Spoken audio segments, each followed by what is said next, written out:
Hey, good afternoon, Hayden, Idaho. Today is Tuesday, October 29th. This time is approximately 4:04. I'm calling to order the special meeting of City Council. May we get a roll call of council members, please? Council President Roeder? Yes. Councilmember White? Yes. Councilmember DePriest? Yes. And Councilmember Schaefer? I am here. Abby, would you lead us in the Pledge of Allegiance, please?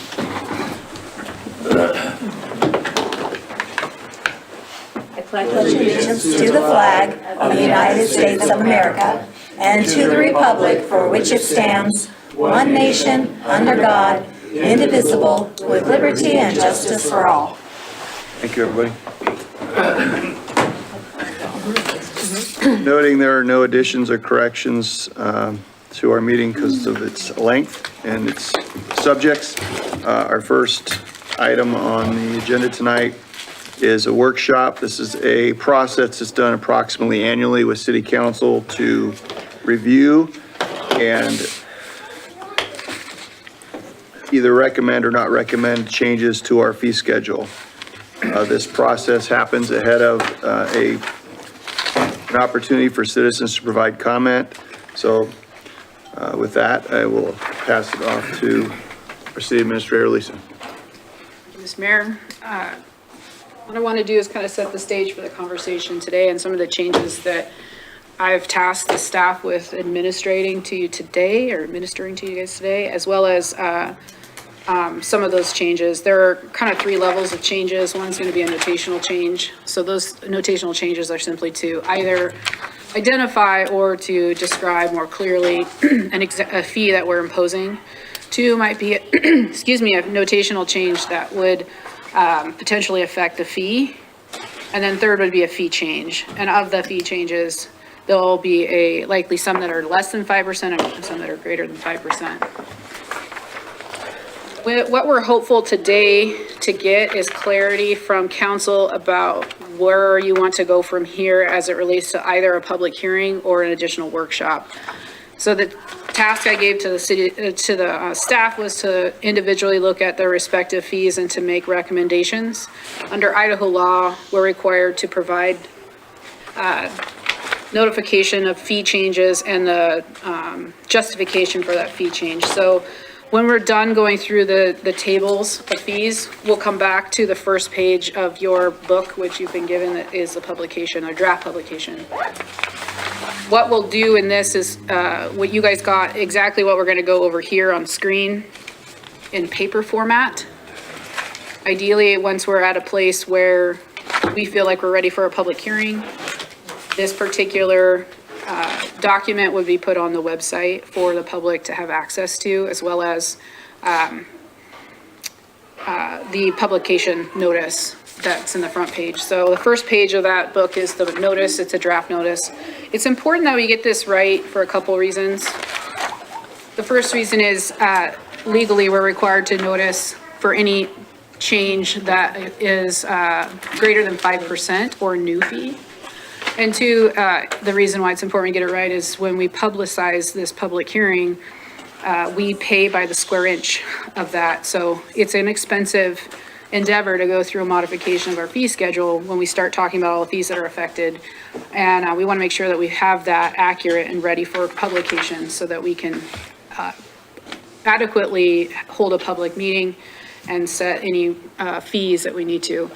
Following this exercise, and when we go to council for a public hearing, it'll be on the fees, and then there'll be an adoption of a fee resolution. That is the process under Idaho law, which you can adopt fees. So even if we change our fees and they're less than 5%, or we make a notational change that affects a particular line item on a fee, we still have to pass a resolution to enact that fee or that change. So the method for acceptance by council ultimately is that resolution, and that can only occur after you have a public hearing for any fee that's greater than 5% or greater, excuse me, or a new fee. So does anybody have any questions about procedurally what we're doing and the purpose of today, so we can make sure that as we navigate through this, we have clarity? One question, we have impact fees included in here, and we have an impact fee committee. Have they made recommendations that are part of this, or will they take what we come up with and consider those numbers? So it's a good question, and we'll get through each table and we'll discuss each table specifically, but I will let you know as a spoiler alert that impact fees was not one we're proposing modification of today as part of this fee amendment, because we're going to hopefully get that recommendation from the impact fee committee now that we have a body. So more than likely, you will see a modification or a new resolution that comes forward, and I'll break down the purpose of why we're breaking it up the way we are in a moment. But ideally, what we'd only be affecting in that modification is that specific table relative to impact fees. So, Lisa, yeah. would you mind, as you get into the different fees, just give a brief, ever so brief overview of who the targeted users are? Yeah, so thanks for that question. I think it's a good cue up to our staff that's here today. I've asked the directors here to be here to help discuss and talk with you guys through the purpose of the fee amendment, and to have that conversation with council about whether it's appropriate to change it. I will admit the kind of the narrowed focus I have with the staff is to look at is our cost or a fee offsetting our cost of service. So you'll be challenged today to think about that as a balancing effect to whether or not it's an appropriate fee to the use that they're asking for. And I know we'll talk a little bit about some of what the mayor's already taken as a discussion point relative to a specific fee, and we'll discuss that when we get there. But yes, the staff is here to sort of help provide some dialogue behind the scenes about how these fees came to purpose, the change that's presented. Now, arguably under Idaho law, we're required to provide the justification for the fee modification, and we'll cover how we've accomplished that in the draft publication. And we're looking for that feedback as well, because we want to make sure that we're properly notifying the public of the fees increases, changes, or new fees, and the purpose behind them. So, any other questions? If not, we'll go ahead and jump in. Previous to this fee structure, the way the city had done it is through just a really long Excel spreadsheet. And it broke it up, you had some lines in here that broke up building fees from administrative fees. But essentially, it's one long Excel spreadsheet. So when we go in and modify under building fees, we, essentially modify the entire table.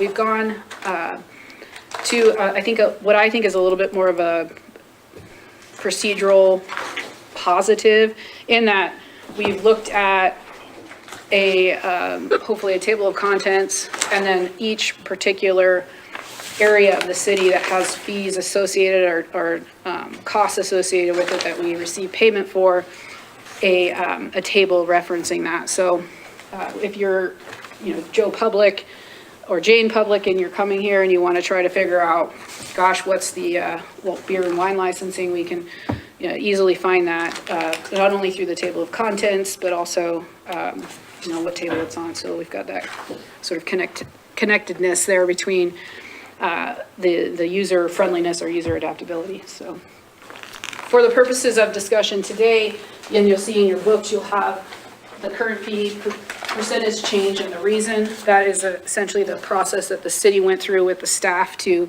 identify, for the purposes of this discussion today, how we got there.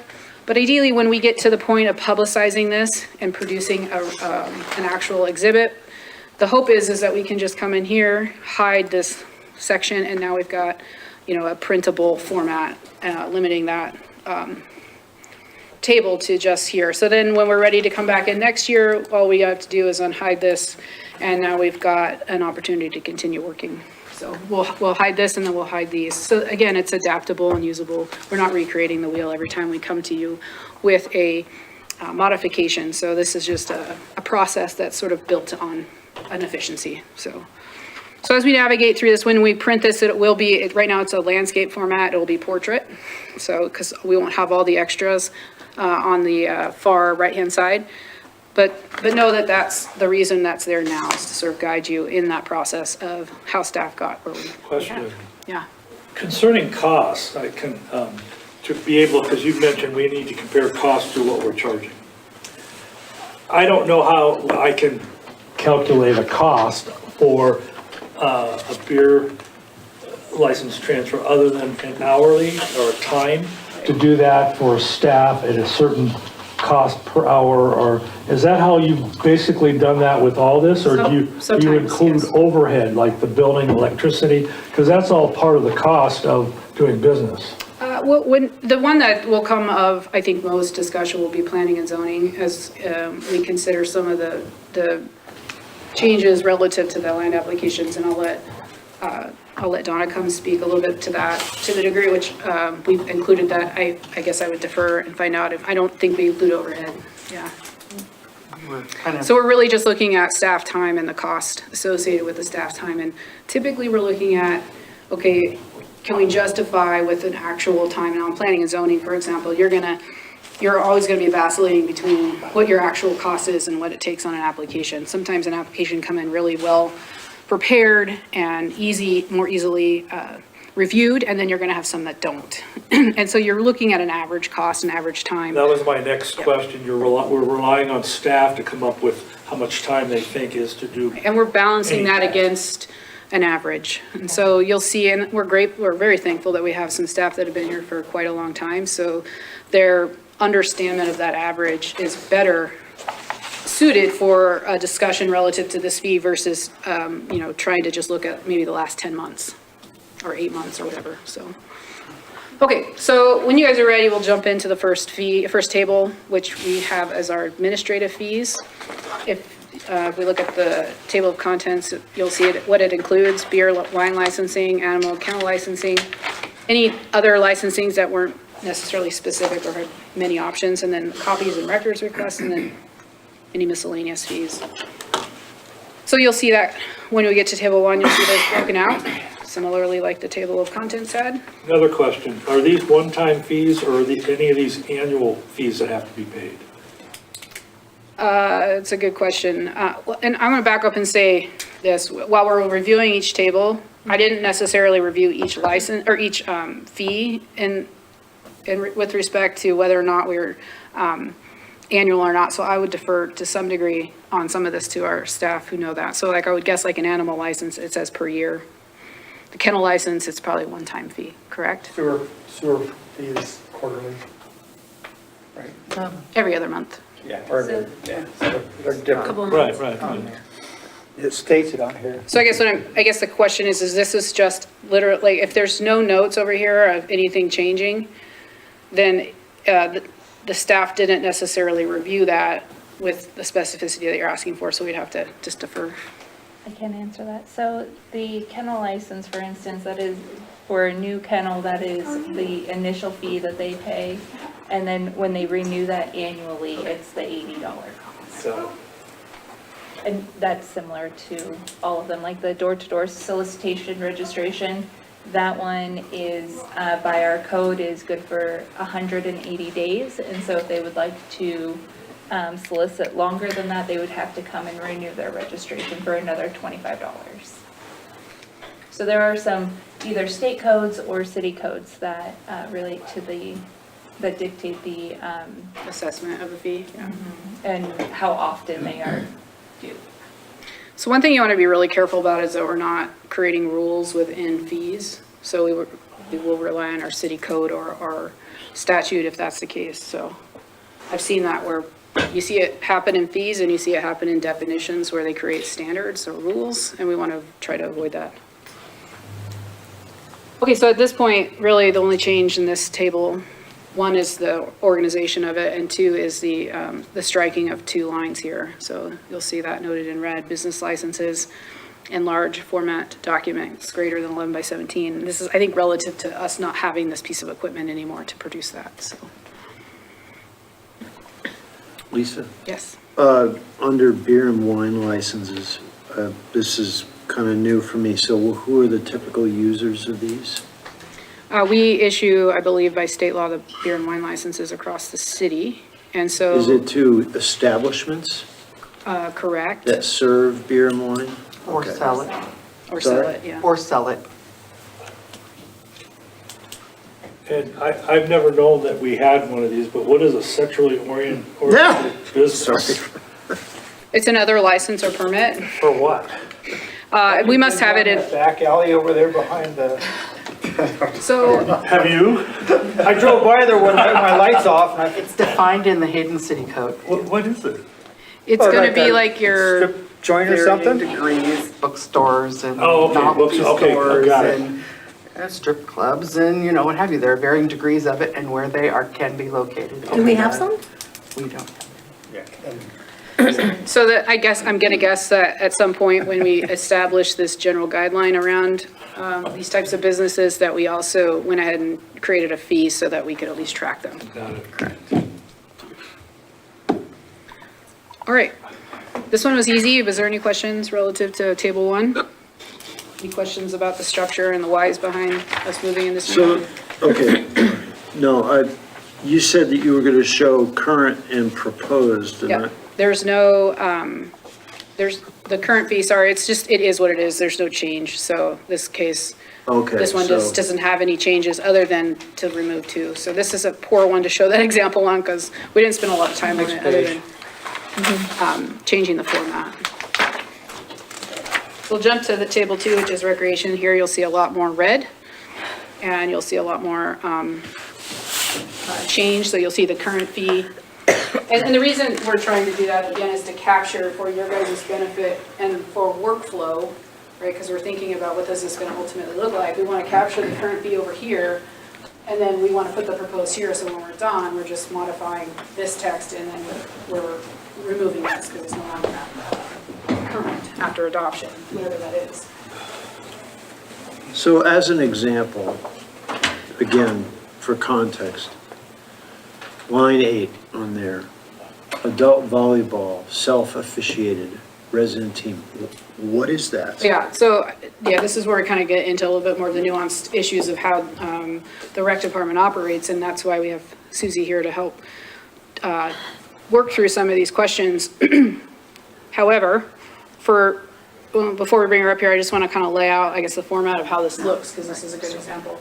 And I would, other than planning and engineering, rec and events are some of the areas where we're seeing the majority of those changes occurring.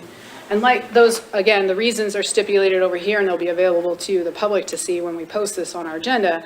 But the table or the publication will say something more general, right? It'll say to address offsetting costs associated to the city with that particular action. So for example, the self-oriented officiated team, we've broken out before, if I understand this correctly, we didn't have the difference. So if Right. somebody was operating and self-officiating their own team, that means there's no cost to us, so we're gonna reduce our cost overhead. There's no cost for referees, so it makes that a less cost. So that happened because in the spring, it's almost impossible to get any referees. So instead of not have the program, for the last couple, we've just made it self-officiated, which seems to be fine with, and then I just have refs at the end of season tournament. So we always give our residents a little bit of a break and then make the non-resident teams pay more. So people who pay city taxes get a break, and then those who don't pay a little bit higher fee. So is this a fee for a league to be able to use Yes. city facilities? Well, that's one of the things, so we don't use city facilities for any of our sports leagues. We have to Okay. pay the schools. No, for our Okay. indoor sports leagues. Indoor sports leagues, sorry. I don't know if we have any adults, but anyway, so we have to pay the school district, which is going up from $11 to $12.50 an hour. So the city arranges the use of the facilities and passes through the cost with a markup is basically? Yes, some of it. We have other way, like sponsor fees helps offset some of that and stuff like that. So the main thing is residents, people who pay city taxes pay a little bit less of a fee than those who aren't city residents. But we don't close it down to outside the city. So mainly, if you'll look at the cost there, so then for the officiated, it's $20 more per team, whether you're a resident or a non-resident. And all of that is to help offset cost of gyms. The wages that we are now paying staff have gone up, otherwise they don't want to work for us. Like, we're some of the lowest, we can't afford a lot, so some of those kids are, we have to give them some sort of commensurate pay. We still can't pay what McDonald's pays, not even close. So, Otherwise, it would be cost prohibitive, really. And we want to make it as, So I guess the takeaway on recreation outside of offsetting our costs based on some of the charges imposed upon us through our contractual agreements, you'll see that the increases are relative to just, as Susie mentioned, offsetting our costs to our staff as well as hiring those temporary staff members to help augment what staff does, so. And you'll see when we're talking, it's showing 11%, or in one case, it shows 25% increase. Well, that's $1. yeah, So, open gym going up. you know, it's, $45. I think it's fair to say you can look at both, but overall, this percentage change is really meant to help, one, the staff understand whether or not we need to include it as far as the publication, but two, to sort of give notice to maybe potentially looking at that as an appropriate increase. But admittedly, when we're talking about taking a fee for open gym, it's hard to take $5.05 or $5.95, so we'll round up to that next dollar. So as we move down here, there are 2 new fees.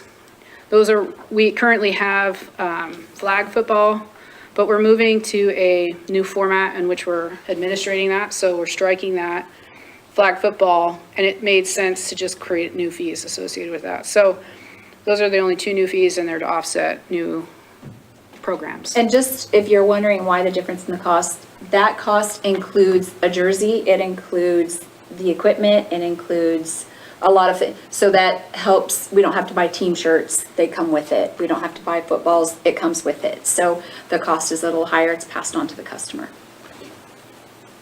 So they get a football with part of their jersey and Well, stuff? they get a jersey, and then we get enough equipment to be able to run the program. Right, okay. So flags, every kid But gets the a flag, city- every kid gets a, That they keep, that they keep, Right. flag and a t-shirt. right? I guess I should back up and help, I guess, explain the nature in which we look at fees. We here at the city are primarily focused on, and we're required by law to only charge a fee that's commensurate with the service received. So when we start to look at the cost of service, we're always balancing out between what does it cost versus what is an appropriate fee to offset that cost to the city. And we're, generally speaking, and REC is a good example of that, we don't usually charge a fee that's commensurate with the full cost to provide that service. There is some level of, I don't want to call it a subsidy, but where we're looking at absorbing some of that because it is a program that's so well received within our community. Now, we're doing a better job and we're trying to track some of these expenses to see the actual costs. When we talk about this at budget, we're having an honest conversation with you about what the impact of some of these programs are overall. But we're just not there yet to be able to say with some level of certainty what that overhead is being covered by outside of the fee received. So, but arguably, we're not allowed to charge a fee that's outside of the cost to produce a service. Right, and So- we do make sure those programs cover themselves. So hard costs, those programs, those fees cover the program, running the program. Does that make sense? I have a question. Are there scholarships available? There for some definitely things? are, and Okay. we give out, I just sent a bunch over to her, so we give out scholarships all the time. Okay. And we have people donate to that. So we've had businesses donate to it. We have people, if they, let's say they sign up online or they come in, there's a little box they can check and pay $5 or $10 extra to go into that fund. And that helps a kid who can't afford it or a family who can't afford it. So we're not really at the place where we're able to say what that looks like, but that's a budgetary discussion item. When we're ready to look at the next year's budget, we'll start to get a better grip on to the degree at which our fees are covering the cost of our services, but we are, you know, We don't iteratively turn looking kids at away that. because they can't afford it. That's great. Okay, looks like we're striking four line items here because we're replacing those, or we no longer offer We know, that. yeah, no longer offer it. They didn't go. They haven't gone, so we're gonna. Pickleball didn't go? Not tournaments. So those are tournaments. Oh, okay. So that's, yeah, those haven't gone. Okay. Any concerns or comments before we move on to the next table? Hearing none, we'll move on to events.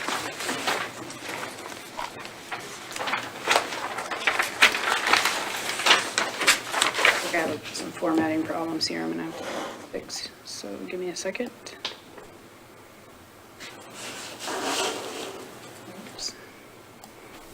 Something happened here, there we go. So our events are going to, be either facility located or they'll be annually located on a calendar. When we talk about events, you can see here, we put the Honeysuckle boat ramp fees here. These are fees specific, they're also to the boat launch and the use of the boat launch. They're also earmarked within our budget as a special revenue fund, if you remember that, so. We aren't at this point looking at changing any fees relative to that particular facility.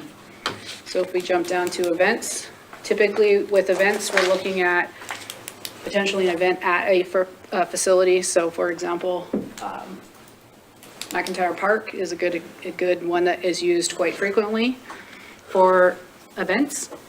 This is one I have endeavored to spend a little bit more time looking at each request and seeing if we can do a better job of tracking our costs associated with administrating the events. For example, we'll have events that require us to set up spaces, and I'm going to just use Hayden Days as an example, even though it's not technically an event by a private individual. It's usually an event that's a city-sponsored one.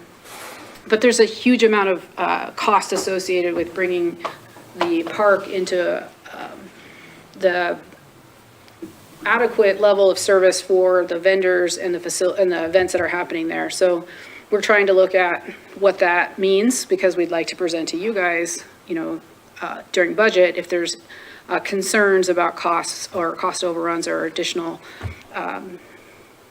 overtime that we're paying. Generally speaking, these events happen outside of the typical 40-hour week.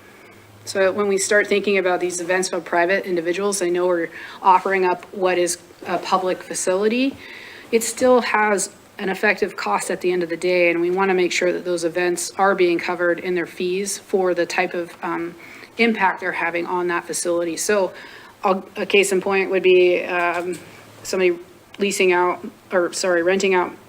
McIntyre Park and damaging sprinkler heads.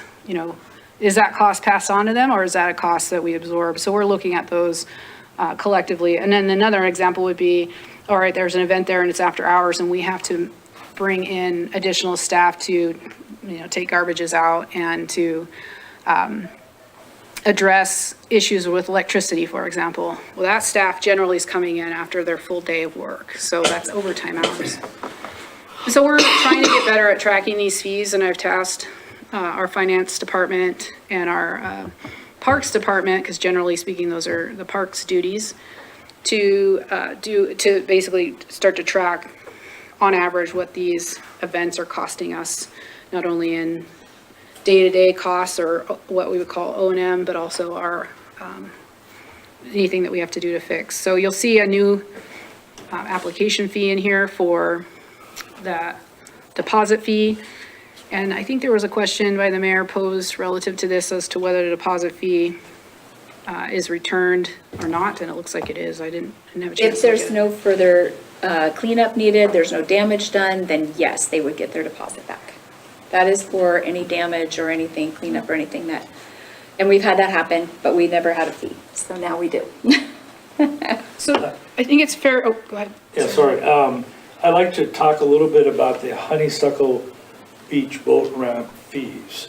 And what my thinking is that based on the public safety, the records from the sheriff's office saying that we got Super One and we have Walmart and Honeysuckle Beach are the number one, whatever level, which is first, second, and third, but Honeysuckle Beach is where we have a lot of calls. And granted, it's only 3 or 4 months out of the year. Should we try to offset some of the costs for public safety to deal with that in these fees? This is where I caution you on being careful about assessing a fee for use that isn't commensurate with a direct impact on the city. So a boater coming in and parking a boat in the water using the boat launch isn't necessarily tied to a lot of those calls. Those calls are relative to the beach itself. So unless we don't have a fee for use of the public to come there, then it shouldn't be on the boaters, in my opinion, to fund or offset that cost. Well, my understanding is that sometimes it's a lot of parking issues. And you can't, and that's a mixture of boat ramp and beachgoers. that are in conflict. So I just, if somehow we could connect. And I agree with you, and I think that's part of what the mayor and I have spent some time discussing is there value in the boat ramp fees that we're taking in, because they are earmarked. We can only use them specifically in a way that benefits the launch itself or the people using the launch. That could arguably address some of the parking issues. But I don't believe that it's incumbent upon them solely to fix the problem with some of the law enforcement issues that we're having out there. If they park illegally, they get cited and they do pay a fine, so. And even though we know the boat trailers that are there probably use the ramp, this is not a parking fee, it's a boat launch fee, so just to be. And we can certainly evaluate whether or not we want to look at parking fees out there. I think we need to evaluate whether the cost to administrate a fee outweighs the cost of the receipt paid. For example, if it costs us $10,000 in paying somebody part-time to administrate a parking fee, and we only make $9,500, we're expending more than we are in making that. So we can certainly look at that, but for this year, we didn't look at that particularly, so.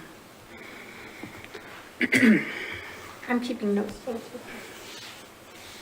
So I guess I want to just make, getting back to the event permit application fee, we weren't prepared this year to come with, I think, a better understanding of the cost implication for event permits, but I would venture to guess over the next year or potentially the next time we evaluate fee increases, that we'll come better prepared to look at that cost implication. And more than likely, we're gonna look at that as being underfunded, meaning that people to rent our facilities are costing more for us to administrate that permit and the activities than we are receiving in a fee. And while I know that that doesn't necessarily mean we want to increase them, I do think it's fair to say what that impact is and have a better understanding of that, so. Okay, so the reservation fee, I guess another question would be whether or not the reservation fee is also refundable. Reservation, no, reservations are different. They're just for like birthday parties, like things like that, smaller, less than 125 people. They have a birthday party, they have a small reunion, they have stuff like that. They rent a gazebo. So the Or a reservation shelter. fee is So also. that's just, it's not the whole park, it's just that shelter, that gazebo, whatever that is. And so we've always just had a flat charge of 65, but in talking about it, we're like, well, we charge resident, non-resident for our programs, why aren't we charging resident, non-resident for like a facility fee? So that's why we included that $75 to make the. And then the water usage fee, that was an area of discussion, and I think it's worth exploring right now. It's showing up as potentially a new fee, but we are, and I think maybe it would be good to have you set the stage for what this is and Yeah. understanding, and then decide whether or not you want us to explore this some more. So My we feeling have- would be that potentially we could postpone this one and come back to you later. It's a future date, but go ahead. Yeah, so it's just, we have people that say it's summer, it's hot, they want to do a slip and slide, so they need access to water. Which could be, I don't know how much water costs, and I'm not sure if Alan knows either, I but probably to do, be able but to not use the specific. water, we thought, should they pay for that if they're using it? So that's why I put it on there. I don't know that, it depends on what you want to do. But we've started to do that because we know kind of electricity, so we've started that. But water, I have no idea. I just put it out there just because we've had a few people that have used it. We've allowed them to use it, but they didn't have to pay for it because we So- have no fee. We do pay for water, and we, like most of our parks, we pay an overage fee because of the use. The use that the parks get demands a lot of water to deal with it. It's not like your lawn that doesn't have people on it every day trampling it. So we do pay an overusage on almost every one of our parks for water, so any water use is a Is there cost. any way to come up with a cost? We can come up with a cost it's per acre, which is acre foot, so yeah, but we can convert that to gallons, but then I don't know how you figure out how much it is. Exactly, right? I don't, that's kind of where I'm And- at, like, I'm not sure how that all.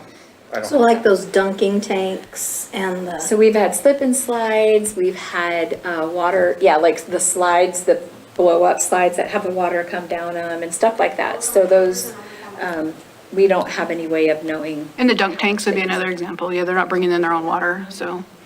So when you talked about overage charges for water on all the municipal parks because of all the traffic, how do you currently cover the cost of that? Is it just sort of wrapped into a? It's in our general fund. So it's just an overhead cost that we're absorbing. Okay. So the question is it important enough for us to track this and start to maybe offset some of that with a fee?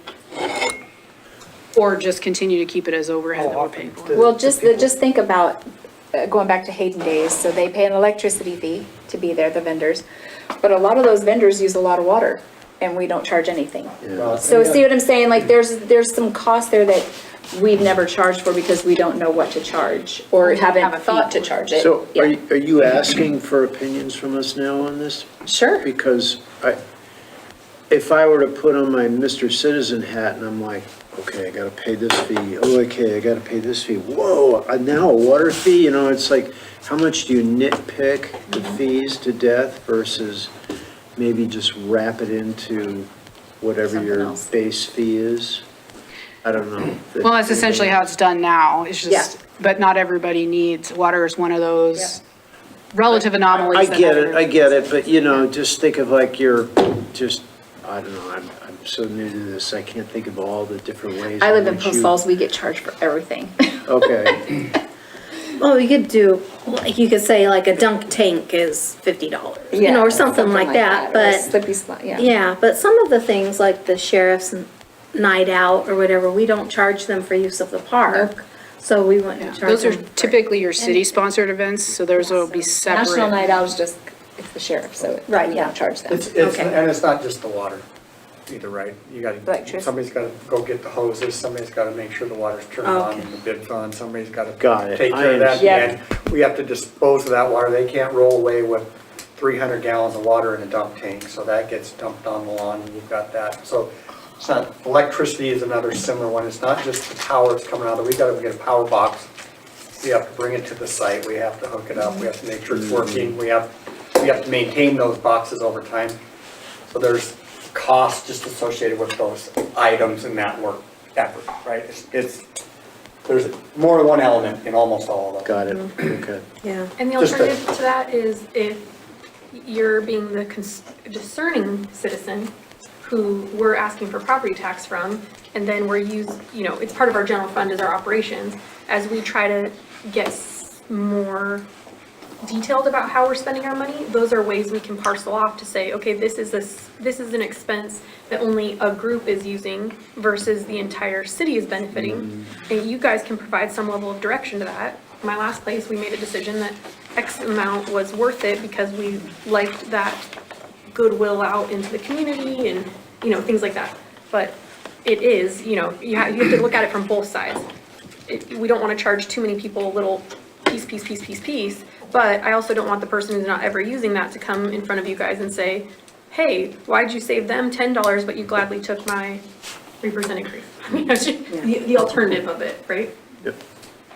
So Great points. yeah, I think this one was just meant to be a discussion point for now. We certainly can try to spend some time over the course of the next year getting some ideas. of I didn't cost even know where to reductions. begin on how to put that in there, so I just put it in, But I agree, we don't a want to thought. nickel and dime people to death when they want to just do something in their city park and have it. Well, their city park needs, I think that's an element of discussion, Not always a city organization. Most of the time, it's not. Right. Most of the time, it's a non-resident. So I think it's just it's a mindset of how you want to think about what our assets are and our liabilities, where those land, and to the degree at which they should be offsetting with a fee. I don't, at this point, we kind of left this one here simply for the conversation to happen We had the and to conversation. see what you guys want, but we certainly, given the amount of time that we have tonight, if we want to come back next year and talk about this, we can do that too. I'm sorry. Gosh, it's noisy. I'm just gonna go ahead and hide it for now. We'll move on. So, the next few modifications are relative to camps and uses of, well, we talked about electric usage, fee, not tied to a city-sponsored event. So again, this is kind of hinting at that, offsetting that cost. We actually put this in as a new fee. That is definitely, as mentioned by Alan in Public Works, a huge consumption of time to manage, prepare, and make available. So we suggested looking at $20. But again, we're going to start tracking our costs and we'll make sure that that is representative of that. But we feel that right now we're probably easily under what we cost to per vendor to bring that electricity. This is supposed to cover not only bringing the electricity, taking care of the boxes, but also the charge against us for the usage of that electricity. Any comments, suggestions? No issues, we'll move on. The next one is the tournament concession stand fee. The previous fee, or the current fee, I should say, is listed at 10% of the profit. So if somebody is running a concession stand associated with a tournament, so Crawford Park would be a good example. We have a new concession facility. It's really hard to get at what is their profit. Some of these organizations are not great at keeping good accounting records. So for us, we're looking at just a flat fee. And that really will help to offset, again, that cost for making that facility available, maintaining that facility, and keeping it in working order, so. When we talk about Crawford, especially in the little leagues, is that separate or are they charged each time they use it each?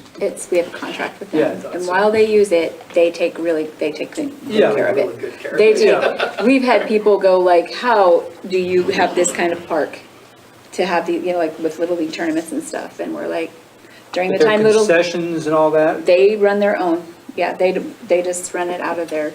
And I think that helps fund the maintenance on all Right. of the diamonds and stuff like that. Right, so we talk about tournament concession stand, I know there's So a that's concession stand different. there. So we have a lot of softball tournaments at different times, and that's really more so, and now we do have the facility out at Crawford, but we didn't used to, but so Fanouken has a concession stand, so when they do a tournament and they want to use that concession stand, there have been Right. times they're like, we made no money, so then they got it for free, right? So then we said, well, it's a fair cost to be able to. But the have- Little League, that's part of the contract, it's just the whole use of all of that is, yeah, okay. Yeah.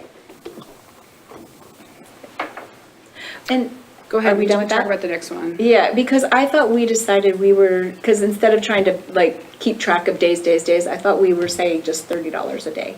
Do you remember us talking about that when we were just having a We've been fee working on per this for day? quite a while. So I don't remember that. So. just you're talking about this kind of- no, I went down one more, sorry. I'm talking about that one, yes. Oh, So this is a park concessionaire's permit, and then Alan signs off on it, Lisa signs off on it, I sign off on it. So let's say this year we had a concessionaire came in and she wanted to do all the baseball games, right? So she did $60 for the first day, $30 for each, and then she used it like, I don't even know how many The icy lady times. over there in Fanouken? Yes. Yeah. And she went to Fanouken too, and she used it so many times, and I was like, that's the most anybody's taken advantage of that. Usually it's 10 or less, and we never had to worry she's about there it. a lot. But she used it like Almost umpteen every day, day. like almost every day. So I said, well, maybe we need to look at that fee and see if that's, because they're in the park, they're selling concessions.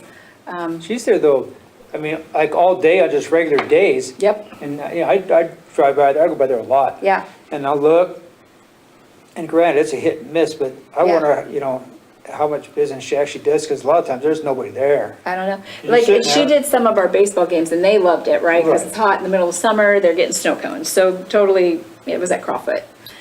But anyway, so instead of, $60 a day, $30 subsequent, we just thought, what if you just did, I think we talked about $30 a day or something like that. So that might not be, because then we're trying to count, like, okay, they did it 10 days. Oh, max right. 20, now we got to start over. We almost have to track it every day, send somebody by, are they there? Yeah. So it just seemed like. so then you have an Yeah. overhead for administrating Right, this, so. track- So I think we were talking about just doing the flat $30 a day. And I don't know what you think about that, but that's what I think that we kind of talked about.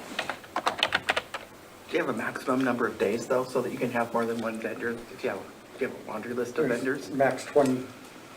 There No. was Days for today, but she's application. gonna take it out of there. We're just saying $30 a day. And I mean, if somebody wants to, So what precludes somebody that wants? I There's think no part of the reason There exclusivity. was a maximum. there's no exclusivity clause in those. It could be, you could have five, like you could have 5 concessionaires. Right now, there's no exclusivity clause in there, so. Oh, I thought the reason for the maximum number of days was, therefore, you could have somebody else that could come in and swap up the. I don't know that was the reasoning behind it. It was probably just easier to track if they have to Yes. come back in and apply for another 20 Yeah. days worth of, Yeah, I don't know. because we just have them come back in, and she would just come back in and add more days to the form, right? So. Do they need permits to operate? That's the park concessionaires. It is a permit, a park concessionaire permit. But do they have to have like a food handler's permit? Yeah, anything they like do. that? They have to have that. Yes, and they present that with they put it with, and insurance. It's a condition of their Yes, Okay. Yep, approval, yep. is that they meet any state regulatory requirements for Yep. food. So they have to display that as a food handler, and then they have to give us insurance, their insurance. I guess, you know, we could certainly try this for a year and report back on how it's playing out, but, and try to keep track of our costs associated with it, so. All right. I believe that's it for the recreation and event piece. Any reason to go back before we move on? So we're gonna move to a different department within the city. Hearing none, we'll move. Okay, so table 4 is now planning and engineering fees. So you'll see we have, and again, if we go back to the table of contents, you'll see referencing those particular titles within that table 4. So the first one being administrative and miscellaneous fees. I believe the mayor is requesting some dialogue with council about line 9 right here, appeal request for reconsideration, city council public hearing. And I'm happy to engage in that dialogue. I did ask Donna to come prepared to talk a little bit about the cost of administrating this and to the degree at which council wants to balance out the cost of this over use of overhead, we call it. We can certainly dive in, but I'll let her jump in. Get my voice started. Just hold your paper up. I'll show everyone. There's all those calculations behind them. I actually hit those I calculations. know. It's in the back. So, I'm gonna back up just really briefly, I guess. Well, this is fine. Actually, I'm gonna back up to a different one. Let's see, what was another one? Well, I'm just gonna pick one. Well, where's my zone map? We'll just do subdivisions. So, last year, when I came before you with updates to the fee schedule, I identified that we had done about a 2-year study in our department for all of the processes that everybody did in our department and how long it took them to do their portion of the process to get a project through. So utilizing that and taking a law of averages, as Lisa said, we figured out how long it took folks to review various portions of projects. So looking at a minor subdivision, which is the kind of the one that's up here, or major subdivision, because it has a public hearing component mixed into the middle of it, you'll notice that we have several spots that are kind of highlighted in yellow. So if you're looking at a standard fee and you identify that you do a 3% cost increase to all of your wage earners, you sometimes think that you could just take your fees and say, I'm just going to increase them all by 3%, and that should cover my increase of cost of living to my wage earners. But what we recognized was that in the course of the last year, in our department, we were able to get a couple of new helper hands in the mix, which are Chelsea and Shannon. And so we were able to migrate a portion of the duties that I was doing into those other categories. So last year, when we brought forward the code analysis and the updates in the fees, Brett and I took a really hard look at those because I said, Brett, I said, all of these that you'll find in these categories that we have that are highlighted in yellow are things that nobody else in the department or people in the department with higher seniority or more experience are doing. And because they're doing them, they cost more. And so because they cost more, is this really a good reflection of what it's actually costing our department? Well, it is, but because we were able to take that back and review it again and bring it down into costs that are what these folks cost us to do, that's what these are. This is the hours it takes them to get them done. And when you see ones that have two names on them, then the hour that's equated there, the cost associated to that is an average of the costs, and that's not just our hourly wage, but it's the cost that we cost the city. Thank you. Whatever our hourly cost is to the city, that's what's averaged in here. And then we take all of those hours for each of those steps and come up with a total. And then over here, there are a bunch of hidden columns that have those dollar amounts associated to each of those folks in there. And then that's how we calculate those costs. So the reason these costs show up different on here is because that's a true and accurate representative of what these objects take the city to do to get them from start to finish. So if we were to look at the appeal process, I took the person's names out, but I did leave the costs associated in them. And I wanted to show you that last year, in fiscal year of '24, if you had an appeal for a public hearing, it would have cost $853. That's in staff. That's in labor staff, hours. labor hours to get it done from start to finish if it required a public hearing, because you have noticing requirements, contact time with folks calling in and asking questions. It's people that are at a public hearing. So if you're at a public hearing, it's Fonda's time and it's Abby's time and it's my time. It's the hearing minutes that are prepared by Abby. It's the written decision that's prepared by me and reviewed by Fonda. And it's a lot of people. It takes a lot of time to get that done. And if you notice, it's not a ton of time each step, half an hour here and an hour and a half there. And but it takes time, and there's no nice or easy way to put it. These four right in here, you notice part of them went down, part of them went up, part of them stayed the same based on who was doing them. So those have actually migrated to other people, but still they went from $853 to $901. That's the actual cost associated to an appeal that requires a public hearing.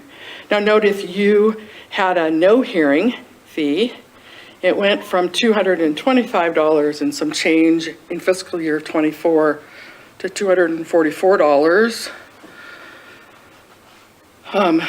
So I was rounding up to $245 in the fee schedule. And so when you're looking at the fees that are in the planning and zoning piece, I can go across each one of these tabs and basically do the hours. I just left the fees for this one to show the cost analysis, but ultimately, you've got all of these people that touch, and we change them up if they went from being just Alan doing them previously, and now maybe Dan and Alan or Justin are doing them, then we did a law of averages to get those costs associated with those. Those are all off-site infrastructures. And then you've got condo plats.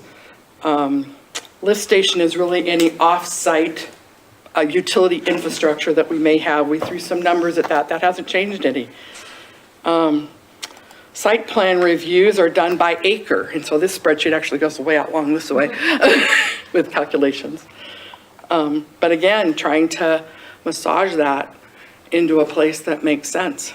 But these are what the average numbers are coming in at pretty consistently. We did our review for that 2 years of time that we reviewed everybody's hours. We did them in 15-minute increments, so it's pretty darn precise.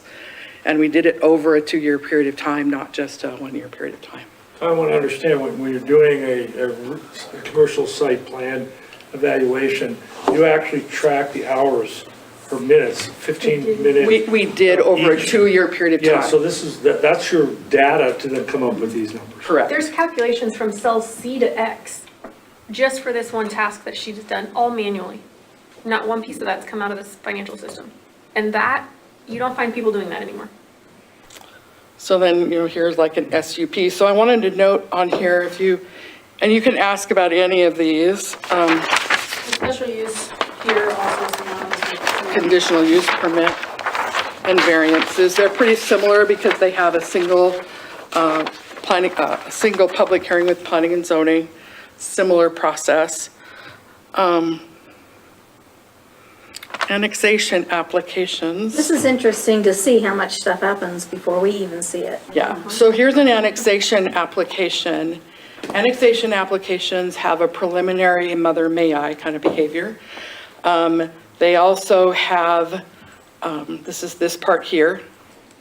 And then they also have a public hearing with planning and zoning, and they have a public hearing with city council. So when you added a second public hearing with city council for those zone map amendment behavior, we never added all of the costs associated with the second public hearing to the fees. And so this is an accurate representation of us and making all of the changes throughout to, that's where these fees come from. So again, going back, you have accountability for the last 2 years of all the hours, then you've taken an average for whatever that task is, and maybe it's 40 hours for the same task, the same task is, for another time, it's 20 hours, but then you're averaging all those to come up with this. That statistically is good. Okay. And always errs on the conservative side. And always errs on the conservative side. Meaning that we're charging less than the actual cost. Okay, on going for the average. benefit of, And The applicant. And Yeah, okay. for all of the reviews for engineering and planning, inspections for the building inspections, site inspections, construction observation inspections, if they call in and they get or we do a review of a set of plans, we review the first 2 sets, that's encapsulated in this, and then additional inspections are charged based on the hours that are associated with those additional inspections and/or additional reviews per review. are there any? Per person that's reviewing them. Are there any tasks within, or are there some unknowns that pop up that go above and beyond the standard task that you have to do? And do we charge an hourly rate to go over that or not?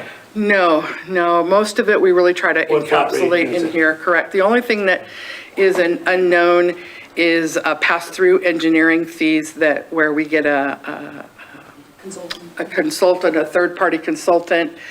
They give us, we take a deposit, we identify it as an engineering deposit toward a pass-through fee, and they give us the estimated dollar amount, and we invoice them, and then they deposit that, and they know it's a deposit. And if the fee goes above that deposit, then they're notified, and we just kind of act as the pass-through guy back and forth. But That that's happens the whole with. person to That happens with like our survey reviews with our contract surveyor that does boundary line adjustments and survey reviews. We have some of that going back and forth a little bit. It happens with transportation impact studies and sewer technical analysis. Predominantly, those are the 3 main categories we collect on that behalf.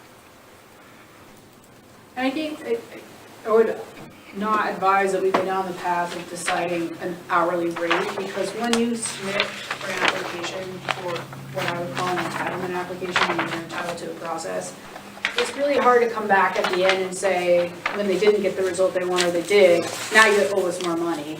So I was thinking that for the It's- appeals. it's really difficult, and I've administered both in my experience, and I would always find that it was easier to get the money up front for an average than it was to come back at the tail end. In fact, we ran into some troubles in one city I worked with where people were just not paying, even after they got, because we would say, well, we're gonna pass through the actual cost, and when we got to the end of it, even if they got what they wanted, there was no leverage to get them to come in and pay Put a lien that. on the property? You can't, no, you, I don't believe that the cities have that right. So they were walking away from an incredible amount of cost to that city at the time I was consulting, so it was a, you know, it was a hefty bill every year that those, for those applications that were being paid.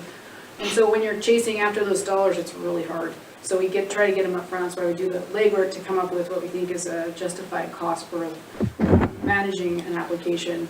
And I feel strongly that Donna has given you guys some, what I think are fair things to consider. And I will also add that the cost of hiring a planner, even one with no experience out of college, is getting to a point where we can't afford really that without some egregious looks at what we're paying those planners. And when we start thinking about Donna's rate or average rate or even our assistant planner rate, we're not gonna fill that with additional planners by hiring them at some of these, at the costs that are currently being charged. And we really want those applications to come in and help pay for that demand on our staff. And if we keep them low, we will essentially be subsidizing that with other dollars. Can you bear with me here, and I don't know that you can even really answer this, but the appeal request for reconsideration, City Council public hearing, 856, and the current's 440. Approximately, maybe if not actual, how many did we have last year? This last year, I don't know. I don't think we had any appeals that had public hearings Right. associated to them. And again, bear with me, all of these in red basically. Annexation applications, I know we had at least the one that we just recently, is that the only one we had? We had some requests before council that council decided not to move Early on, forward. yeah, over there, that, Correct. yeah. The zone code, comp plan, text amendment, how many of those did we have last year? That were, these originate outside of, That's a zone change request, so Correct. a zone code text amendment is a zone change and request. I don't think we had any. No, it doesn't have to be. A zone code could be a modification to a standard. It could be, we just didn't have A any of those, request so I was, by coming from the I was trying to outside. answer his question of what we did have. I Yeah, think conditional these are use, free. special permits, did we have any Zone code text amendments, we didn't have any. Right. Go ahead. conditional use, special use? I mean, did we have many of those? Nope. Variance, We rarely have a variance. right, zone map amendments, We've had a couple. That's the we had couple. a couple last year. Yeah. And comprehensive plan map amendments. One. Okay, so I guess my point is, we don't, it's not like these are real common. And I know we've had this discussion before about, especially the appeal request reconsideration, and pricing people out of, or not even, Deterring them from yeah, applying. deterring, that's a good word.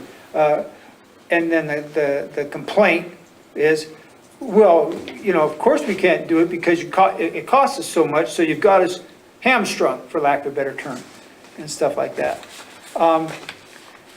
So I think weighing this, I understand and appreciate the actual factual costs, and that it has been broken down as it has. And I think that just in my own, as I sit here and think about this, weighing, and I know you can't be discriminatory, and this is probably gonna sound discriminatory, but you can't really say, okay, is this a small little individual person over here, or is this a large, you know, developer, company type of thing? Absorb the cost. Yeah, you can't, I'm assuming you can't make that differentiation, type of thing. So you can't take that into your deliberation of this issue. So, yeah. And all the decisions, they don't like our city code. I mean, we're not making things up. So we are making decisions based on our city code. Well, that's all, yeah. They don't like the outcome, and then they want to appeal it. So it's, And the bottom line in that scenario, bottom, and I'm pretty sure we've had some of these where you say, look, that's the code. It's what it is. We can't, it's the law, in effect. Well, I always say, if you don't like it, you can change it. You guys have that There's a authority process, and I As was, a body, you can change your laws. you but- say, but at that point in time, if you don't like what the code or whatever it is, you can initiate the process to change it, but when these things come up, as you pretty much you described, we have to go by what it is. We can't say, well, you know, whoever X, we like you, so we're gonna, you know. Well, and think about that We from can't our do end, that. We right? can't do that. So if you guys grant that kind of appeal, which sometimes there's gonna be those cases, it makes it hard for the work that, Right. We right? don't know which guys you like, which ones you don't. You Not know, many. Not many right now, not many. I mean, that's what it can feel like, right? Yeah, yeah. They don't like us, we tell them no, which is we're just trying to march according to said orders, and Right. then they give the nice enough sob story, and now, It's essentially legislating from the bench in your capacity as legislators. Right. But So that's you beside can't. the point. I think we need to get kind of back on focus here, My which point is, being that I think there ought to be a fee. Oh, but how much, and again, I guess from my own view here, being the elected representative type of thing, dealing with people that are coming, like I just said, primarily, you're pricing us out. We can't because your fees are so high. And dealing with that, but I tend to fall on the side of this discussion right now of, we wanna pay what it's costing, otherwise we have taxpayers subsidizing these individual events. well, So, we want to present you all the information and Yeah. let you guys decide. Go ahead, Yeah. sorry, Tom. I have a more basic question, and it falls back on maybe just lack of time in the saddle here, but using that appeal fee where you did the exercise and we saw the dollar amounts, it made me, I'm asking this question in my head, is what is really the goal that you're trying to accomplish? Because everybody you mentioned, or I saw names on there, everybody is salaried, right? No. No? No? Only our directors Six are of us. salaried, not our employees that are. Okay, all right, good. Thank you for pointing that out. So the question, the next question I was trying to remember, what's the main funding source for compensation? General fund, right? General to fund, the extent that somebody else doesn't work in their capacity. So part of Alan's work, part of my work is attributed at the salary level to the sewer fund, got it. But just proportionate. where I was going with this is that, there's already a funding source and you're employed to work a certain number of man hours per year, 2080 is typical.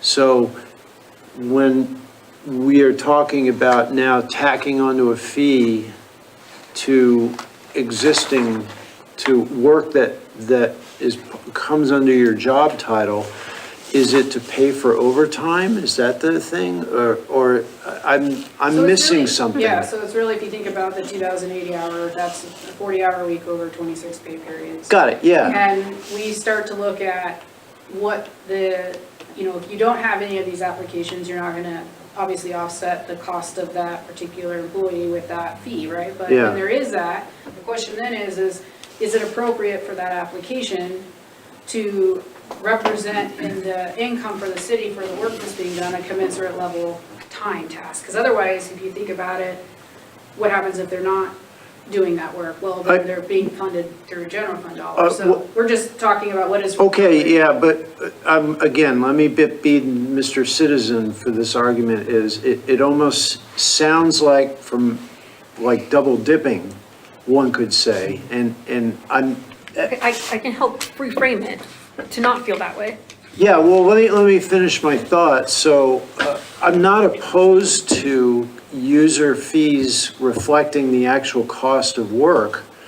But if we're talking about something like, well, rather than taking 40 hours of Donna's time, it's really taking 50 hours a week of Donna's time, we start to roll into the question of, do you have enough manpower on staff, right? And what are you really trying to accomplish with these fees?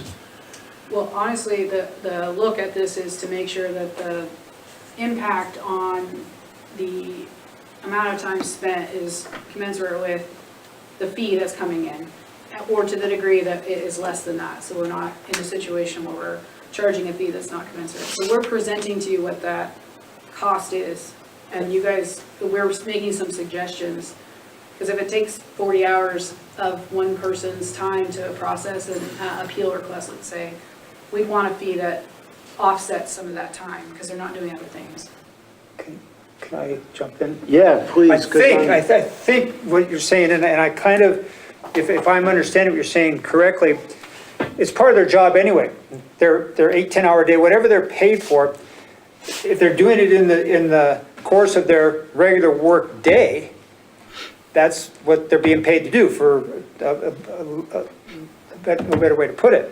And if that's part of their normal work day, and it's not overtime and additional stuff, then am I on track here? Yeah. So let me ask you this, just play devil's advocate.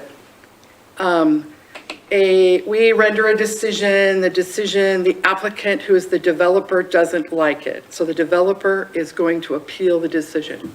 Why are the taxpayers of the city of Hayden, if you're going down your road, why do the city, we say, yeah, you get to pay a lower fee, you get to pay $440 or whatever for your request to appeal, right?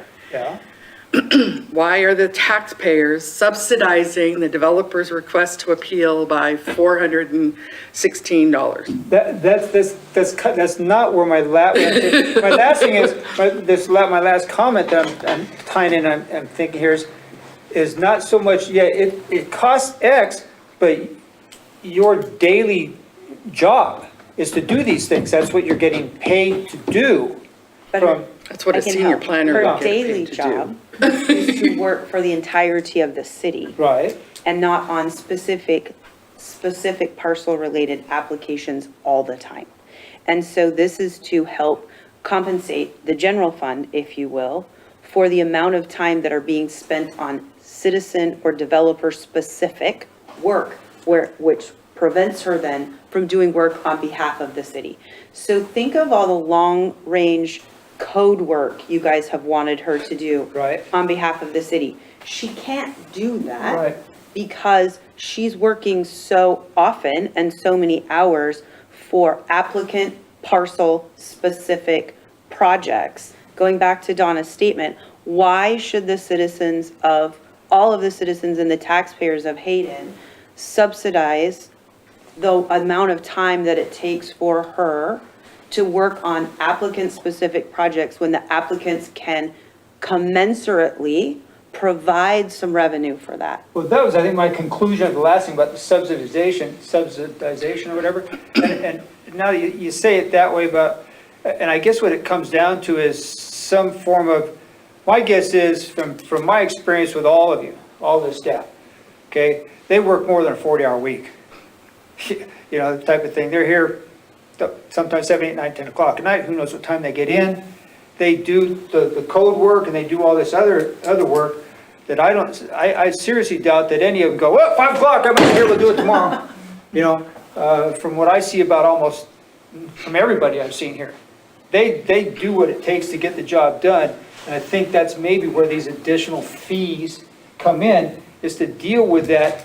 If you want to play that game, I'm coming in at 7:30 and I'm leaving at 5, and it's just going to get pushed down. So all we were tasked to do with the fees that you see in here are identify whether or not there were changes between the fees that are in the fee structure and the fees that would be charged, would be commensurate of what would need to be charged in this fiscal year. And that's what you see in these changes. Okay, and if the council chooses to leave the fee at $440 and not increase it, or leave any of the rest of the fees the way they are and not increase them, that's at council direction. I'm just doing what I was tasked to do here. And just so the record is really clear, none of these fees go to the employee. Right, yeah. So, I mean, we're kind of talking in terms of, like, they're driving the show. No wonder they drag things out. So, I have a question. I started this, I'm sorry, I just want to close out what I'm saying. I started this with my questions, and I'll beg forgiveness, it's a lack of experience. Thank you for everybody for helping me understand. the fees go into the general fund or they go into a separate bucket? Well, it's a good question, because this is an argument that I'm preparing to come to you guys to talk about, and that is that, yeah, they go into general fund. Okay. But when Natasha and I were working on budget fiscal year end out for fiscal year '24, yeah, sorry. I don't even know what year it is anymore. I was looking at removing those planning and zoning permit revenue that we receive, because that's essentially unearned income. We have not earned it, it's sitting there, so we pull that out to get a fund balance that's more commensurate with, or more. Pull what out? We pull out the fees, or the Okay. revenue received related to fees that hasn't been earned yet. Okay. So essentially, like, so you take your actuals, expenditures in planning and zoning or community development versus your fees, and that delta, that difference is your unearned income if you have more. Yeah, so my only sort of general global observation would be that you don't want to burn out your employees. This is what Okay. I'm building towards, is the reality of how much unearned income. And you we have. want good quality work, and you don't get that if the common expectation is so-and-so is doing 55 hours a week. So maybe we don't solve that in this fiscal year, but we ought to be thinking about, okay, 60% of somebody's time is spent serving into all city business, and then 40% is spent servicing client-specific business, and the fees ought to reflect that. Which is what we're building towards, but at this point, we're not there yet. All I can show you is the delta between the two. And I can tell you that the amount of revenue that we received to the amount of costs that we've incurred has a significant difference, which tells me that we're understaffed. And by the way, this kind of fulfills one of the things that citizens always harp on. Harp is maybe not the correct verb, but having growth pay for itself. I don't want Donna spending all of her time servicing, half a dozen clients. I want to, Okay, I'm done, I'm off it, thank you. yeah, I was just going to ask on that line 9, the appeal request, is that for any kind of consideration, whether it's a very small single homeowner or a, Thing that requires a public hearing. okay. It's really the public hearing that makes Drives that the cost, yeah. cost up because of the man hours identified in the noticing requirements, the posting board that goes up, the mailings that go out within 300 feet, the the staff stuff that goes on the website for folks to go back and look at, the memos that have to be created for council so you can kind of get brought up to speed as to what the heck is going on, presentation time in the city council meeting, minutes from Abby, written decisions if necessary that have to be written and reviewed. It's a lot of extra man hours anytime you have a public hearing. But to answer her question, that appeal fee applies to either the applicant or an affected party. Anybody that makes the request of the appeal. Okay, so it could be a single homeowner or a Group of whole people. big housing project. If the applicant that's applying is an affected party associated with the decision that you've made. So I'll use the example, it's a zone change, site-specific, and the affected party is a neighbor and they file for a reconsideration. They're allowed that request and they would pay that fee as part of Oh, that. okay, so that's the neighbor next door who doesn't want it to happen. It has to be an affected party, so they have to have. Somebody they have within to the have- 300 feet They radius. have to have some level of, what's the right word?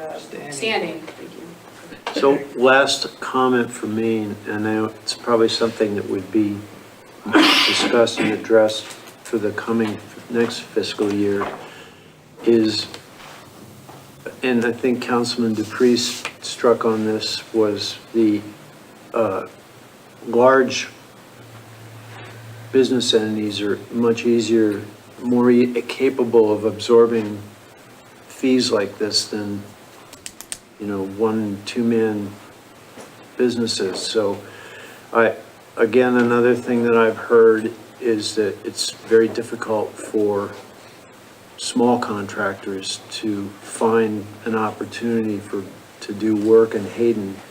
And I don't know if it's related to the fee structure or, something else, but are the fees just broad brush? Does it apply equally regardless of cost- whether the I'm fee- Viking or Mr. Jones? The fee doesn't change who the person is that walks through the door. We don't adjust the fee based on who it is, who's paying it. It's literally Or the their cost. ability to pay it, because the work is the work. I got it, but Yeah.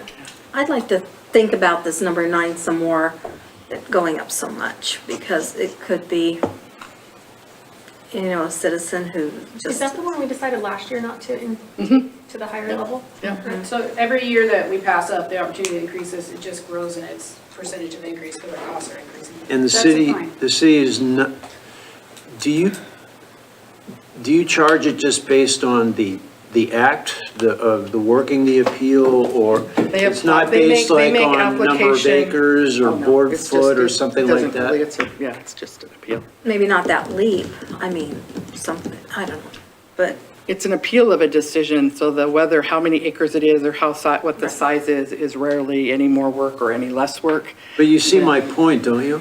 It's not an intensity of scale, though. Right. There's no difference. You have to justify why you would do that, and if it doesn't cost more to do 20 acres than it does 3 acres, how do you justify that A different cost. from a Right. legal So- standpoint? It Yeah, has to I be- get it, I get it. It doesn't matter the ability to pay either, you can justify that from a legal standpoint. And to the degree in which it's the person appealing, right? Because if it's a 20-acre property that they're appealing a decision that you made on as an affected party, it's not necessarily a scalable cost to that adjacent property owner who filed that appeal, so. And appeals also, you have to pick kind of one of 7 or 8 or something. They have to have grounds. So if somebody were to make a request and And appeal I struck on appeal, but it could be any of based these. on grounds, whatever those are, and if we kind of ran those up the flagpole a bit, and we're like, sometimes we've looked at them and gone, okay, which one of these did it miss? And if they have made application, and I say, okay, which one of these are you making the appeal based on, and they can't come up with one, then we would ask them if they wanted to withdraw their appeal if they can't pick a reason why they're appealing it. Is that fair? That's fair. correct. And then we- So then they wouldn't have to pay the fees. Right. So I mean, we do kind of work with them before we charge them the fees to make sure that their appeal most likely has merit and could go forward. Not that it would be approved, but it has merit and it would be able to move forward. So After hearing all this, I'm not willing to, not that we're suggesting it, but I'm not willing to provide these at no cost. Because you're looking at general fund and maybe it can be absorbed there. We have to charge for that service. And the other point I want to make is that I want to charge for what it actually costs us. So what I'm seeing here is that we have justification to charge that number. So that's kind of where I'm at, is I'm not willing to give it away for free. And I know we're not suggesting that, but that's what I'm hearing, is maybe it should just be absorbed, and I'm not going there. I don't think, well, I agree. I don't think anybody, at least I'm not also, I don't think anybody's suggesting absorb it. I think Well, there's a discussion that some of it should be maybe absorbed with the general fund and paying. them. subsidized to some degree. Yeah, I'm not going there. That's my 2 cents. I would also like to offer the alternative of that conversation, whichever direction it could go, could result in growing government or not growing government. That's another way to kind of look at it. If we are charging commensurate fees that it takes for us to provide that service to those who are the only ones benefiting from that service, that is an area that then you don't have to use your property taxes to provide the services that we're doing. I agree with that. And that is, I think, so that's the other side of Well, I the think reasons why an organization would go through all this work and look at that, is it's our first line at a way to offset our costs that we should be doing, that then means we don't have to go take more property tax, or at least it's our first way to do that, and then we're being able to hire the people that actually provide that work. correct me if I'm wrong. So when it comes to this appeal for public hearing. Some of these things have only gone through planning and zoning, and so when they ask for an appeal, then it's their one opportunity to come before city council, right? Correct. Okay, so that's They can another, appeal a decision from planning and zoning. right. When it's a If it's final when it's a decision. final decision, Right. that's correct. So that's another reason why I wouldn't want to raise it too much more, not doubling it, almost doubling it like we are. Because it's kind of like a person's one chance to get a second opinion from the council. So that's my thoughts on it. Okay, so we keep going? Yeah, I think at this point, we'll need some clear direction on what you want to do on this one, but for the sake of getting through the remaining tables, which I promise will go faster, can we just continue on for now? Yes. And get through the rest? Are there any other questions? Are you gonna need direction tonight, so we'll come back to this, Either or? that or we're gonna have to have another workshop, Right, which is right, an option as well. right. The whole point of this is we have to get to a place of notice for public hearing. Sorry. And that notice of public hearing right now is tentatively set for the November 26th council meeting. We have 3 council meetings left in the year, so the hope is that we can accomplish this sometime in this fiscal, or this calendar year. So my ask would be, if we're not there tonight, which is understandable, that we set another date to continue this discussion. So in the, on the table, as you're scrolling down through your sheet, under planning, engineering, development, land use permits, under the annexation application, you'll notice that over in the comment, it identifies what the fee was calculated at last year. And again, this is one of those that, remember, last year it was just me, myself and I. And now we've gotten a little help, and so we've been able to kind of, I think, more realistically look at the fee, and it's coming in at about $3,500 versus what it was last year. So there was a reason why we didn't make that huge leap last year, trying to be cognizant of what was going on. But it is about a $1,000 increase from where it was this year.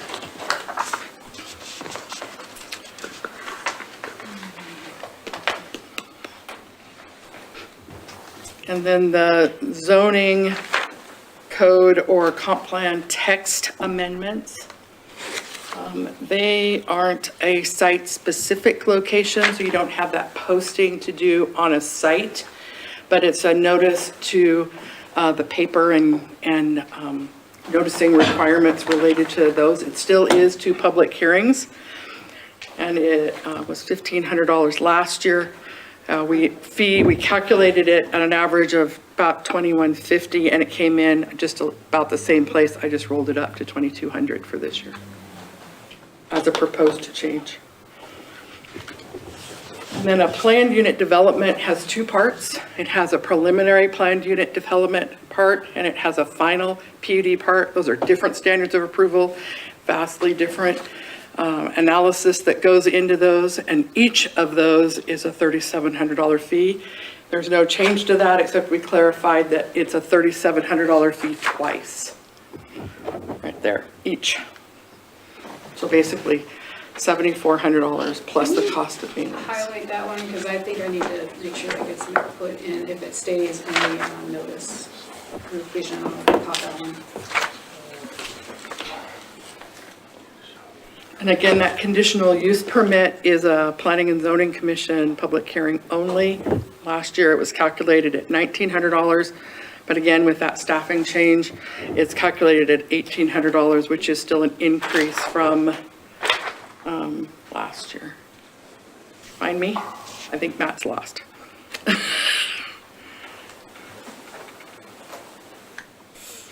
Find it? Conditional use?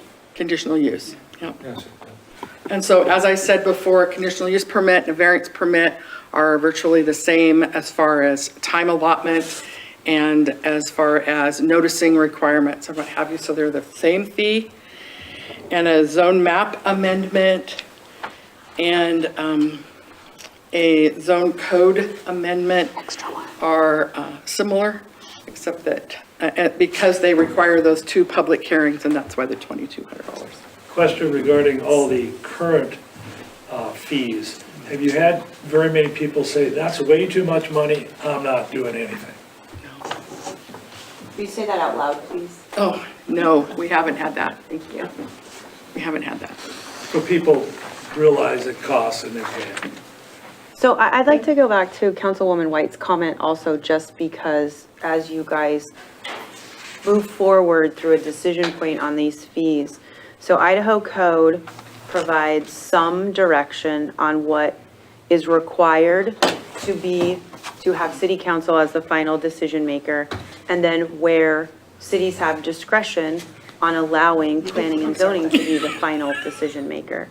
So you, as a city, have decided in your code when planning and zoning is the final decision maker and when city council is the final decision maker. So you can't differentiate between fees or allow a fee to be waived essentially or non-existent just because planning and zoning is the final decision maker. Your decision point there is to have council be the final decision maker. So I just wanted to clarify that it's your city code, which is directed by you, that identifies when planning and zoning is a final decision maker. So I would highly suggest you not consider that there not be a fee if they're just appealing to council so that they can get a second opinion. I'm not saying no fee, I was just saying let's not raise that one Okay, too much. and that's fair. I just wanted to be clear on what Idaho Code provides for and what decision points you've already made. Thank you. One last comment in general. Okay. Because we have, and we've said this many times, one of the lowest levy rates in Idaho, which to me, I want to maximize as much as possible our fees to try to offset as much as possible that low levy rate. That's kind of where I go. Well, this planning and zoning is always a balance between making staff available to answer questions for the public that's interested. Those are not, we're not receiving a fee for those questions when they come in, or do we take a fee for a pre-application meeting? Somebody's interested in doing a particular use on their property, we cover those services as a matter of opportunity or right by having the department. But when they come in to make a request that generally takes the time of staff, then there is supposed to be a fee commensurate with that, take on their time. Because as mentioned, the staff still has to do all this other work, and if we don't have the staff there to take the day-to-day operations, then they're staying at night to do some of that stuff that is inherently the city's business. And admittedly, you will see from me in the future a need to address at the council level some demands put on this department. When you look consistently over the last few years, there is enough workload up there that warrants more staff. I can't hire a staff person if we're not going to have a fee level that can offset some of the impact of that need, so. Kind of going where I was, right? Yeah. And this is where we go first before growing government on the property tax dollar. So it's the first level of elevation. So the other way to say what you're saying is offset the low levy rate, but in a way preserve it. And that's that delicate balance. In my previous world, we called that enrollment management, but for you guys, it's a different level of what you're trying to manage. The types of services we want to provide, the staff we need to do it, how much does it take to do it, and also make sure that we're hiring folks that then we don't have to lay off in the future. Yes. So you try to. That's a delicate. Right, and that's like No, that perfect I've little. lived that life a long time. Under the big cloud of your obligation to provide these Right, services. yes, right. In a timely manner. Which we are Yes, doing. 100%. But we're doing it on the backs of overtime and moving into people's personal time and on the weekends, so. But I want to get going because we have four more tables we need to get through. So just really quick, when you combine a comp plan map amendment and a zone map amendment, we afford you a little bit of cost savings. And so, because you're doing the noticing at the same time, you're doing staff review at the same time. And so it's like half the time, but it's a little bit of extra. That's why that fee is there. So just, okay, building fees.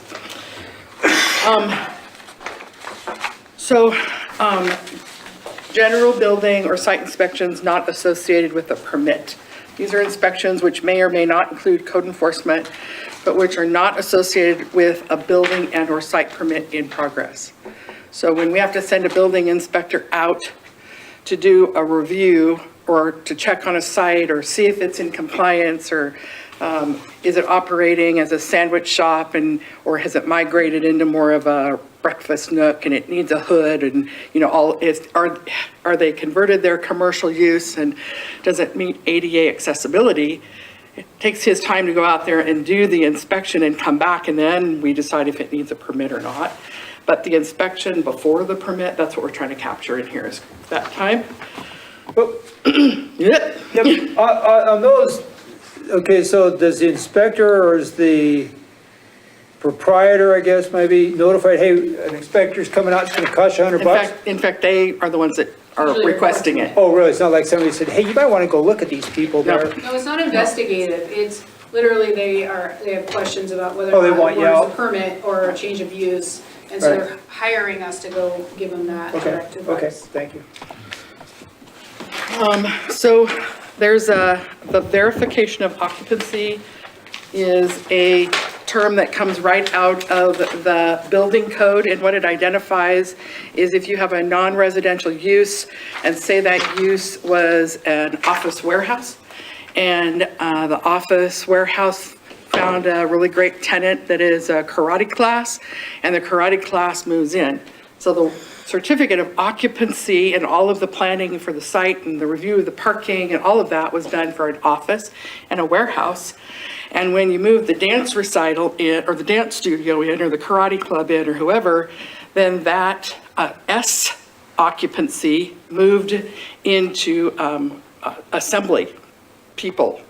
And so it's a different certificate of occupancy, so we try to be very proactive with that. It also kind of helps us track who's where in the fact that we don't have a business license.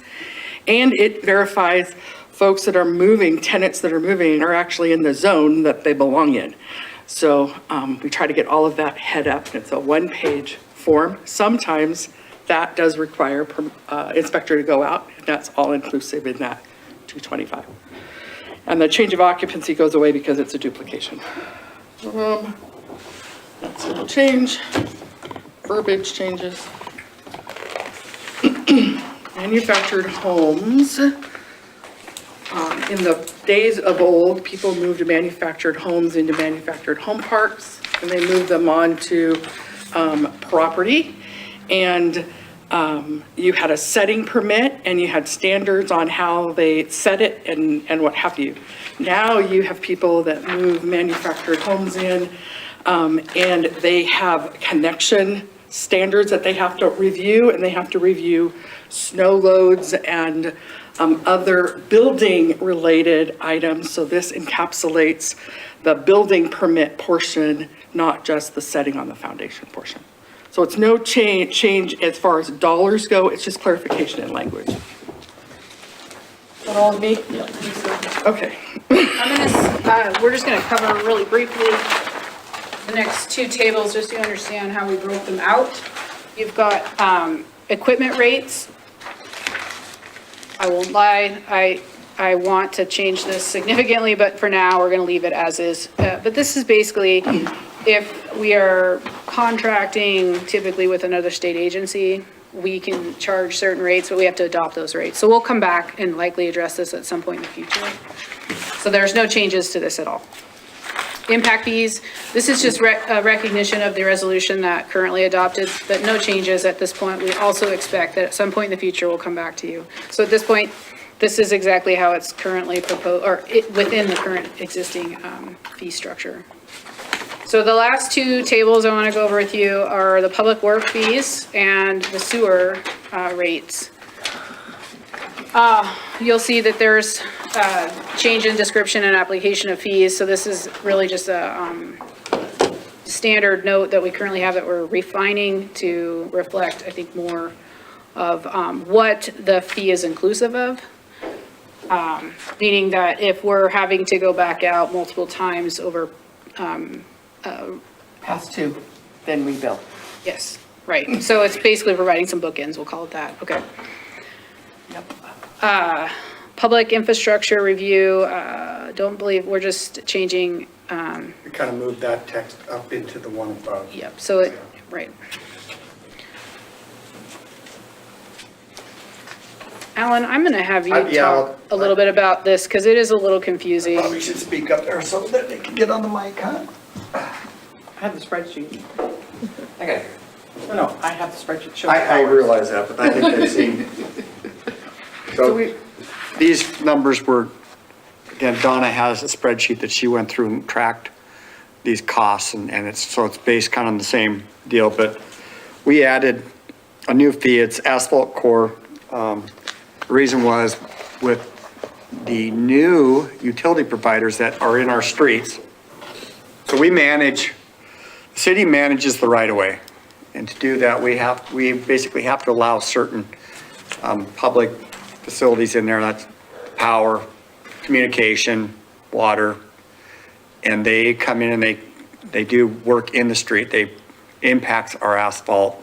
And we have a ton of new cores that have been going in while they're boring. And those have cost us a lot of time and effort that we didn't have a charge for. Can you explain core? They core, if they're gonna bore across the street, they're gonna bore across and punch a fiber cable across. Every place that there's a utility in that street, they have to core down, locate that utility. So they might core 4 places across the street to locate the depth of that utility so they can core through there without hitting them. So that's 4 places they've impacted our asphalt integrity. Anytime you cut the asphalt, you get a joint and it's never the same. We try our best to make the best seal we can and then we maintain that, and we need to go out and inspect it, otherwise it doesn't get done. What was happening is we didn't have a charge for that. We were having to go out and deal with that, like we were dealing with it weekly, daily almost. And so we now want to put a charge in there for those cores so that we have some way of covering our costs to, it's for Avista, it's for TDS, it's for Spectrum, it's for Ziply, it's for any of these utility companies that are in our right of way so that we can recapture those costs. We have truly, probably one person spends almost every day out doing inspections on all these cuts in our right of way and the deals on that. So that's what that additional fee is for. Thank you. I can read it up here better. Sidewalk not associated with the curb. These 3 are kind of tied together. Curb not associated with sidewalk or approach.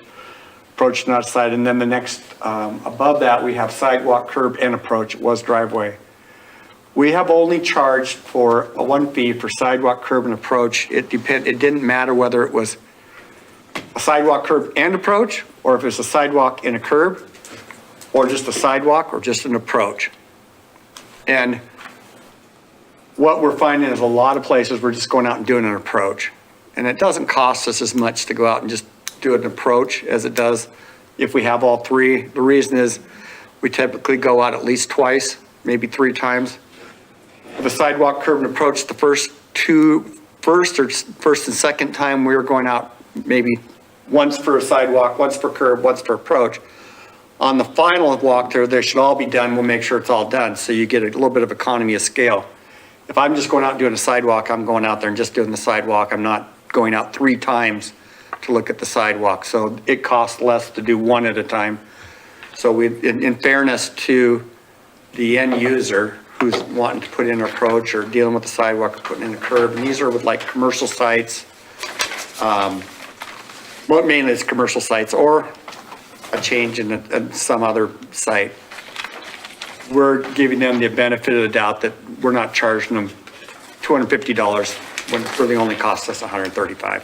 And so that's what, just make the fees more commensurate with the time and effort that we're putting in the field on to deal with these. Any questions? All right. We'll move on to the last table, which is sewer.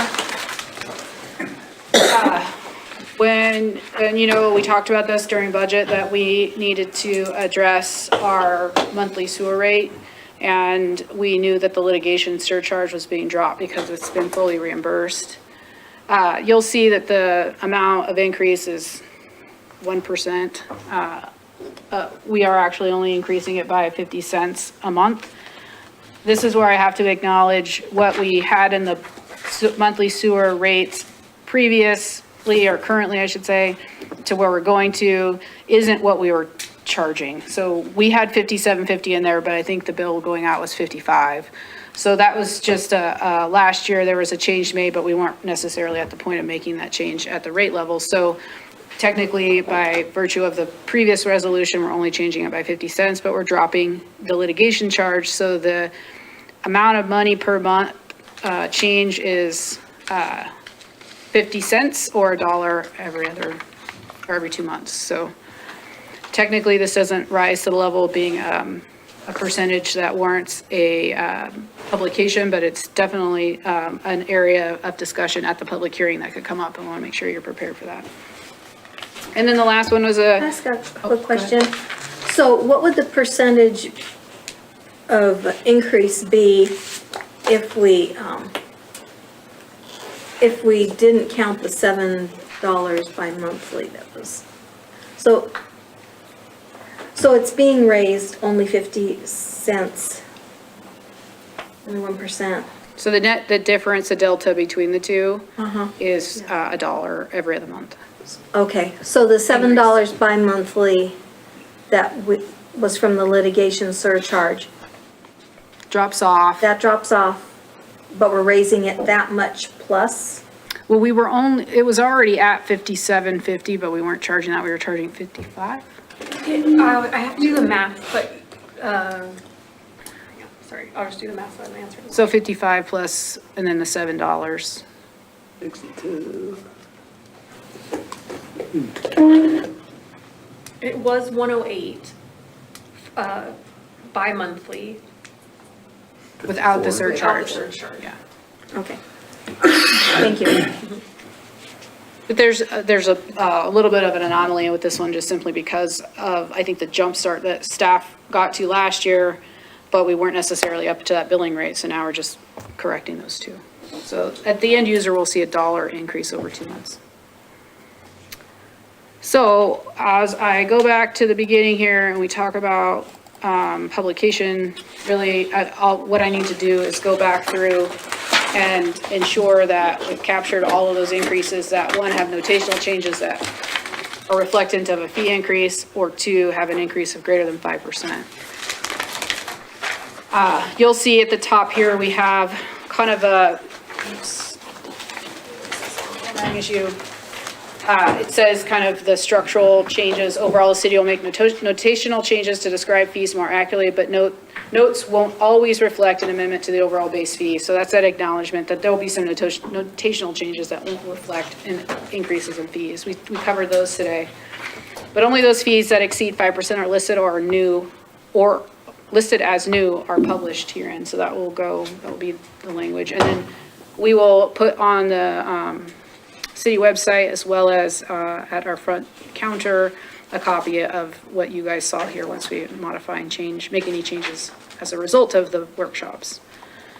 And again, we're required to publish the fee and the purpose of the fee or change, and so we've done that up at the top here in some cases, and or within the notes. So like, for example, this one's change, right? We talked about that going to a flat rate. So with that, I guess the question before we move to the next item on the agenda is direction to staff at what we need to do, either in the form of any adjustments to the notification, or potentially another workshop to cover any changes or direction that you might make our way.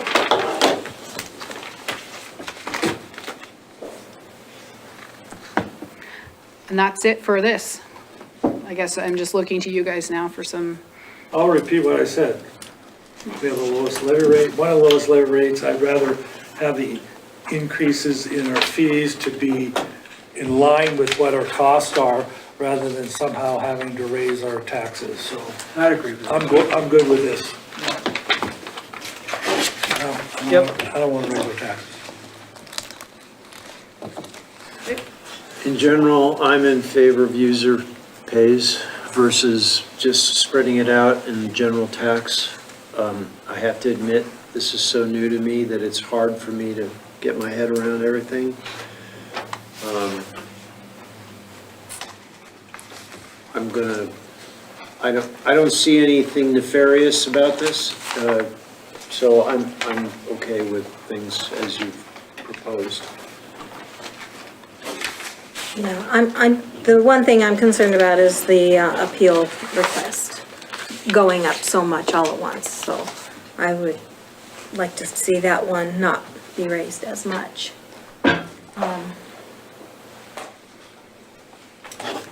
Okay. But, yeah. I guess I would need some direction on how you'd like me to address that from the standpoint of making a change. Here's the other, I guess, opportunity that I'll propose is that, given the conversation today and some of the feedback we got, we can still publish this as is, and you can adopt a lower fee. You can't adopt anything in excess of that, similar to our budget. So we can adopt we can publish the notification at 8:56 and still accept something smaller at the public hearing upon conclusion of that public hearing. This publication obviously invites public comment. Yes, and And a I believe it public says hearing, at right? the very top, the purpose of taking public testimony regarding the additional fee or increases listed below, and to explain the reasons for such fees or increases as prescribed in Idaho code, so. And it goes in the newspaper 2 times, noticing the public hearing before we have the public hearing too. Excuse me. Okay. So are you guys comfortable with us moving forward with publicizing this once we can confirm whether or not we need to bring any more into here to confirm compliance with Idaho code for a public hearing on November 26th? Is this like an action item or? No, you guys have to just tell me if you want another workshop or not. It's just direction. It's not an action. No workshop. No workshop. No workshop. Okay. All right. Thank you, guys. Let me save this so I can, and I think, Council President, you are in control of the rest of the meeting. All right, now, do we need to go into executive session? She has something for you. Thank you. We'll do without you. Mr. Acting Council President or Mayor, can we have a bio break? Yes, you've got 5 minutes. Okay. I think I could do it at a time. Anybody following the World Series? Nope.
All right, we're done with our workshop and we're going into item number 2 of our agenda.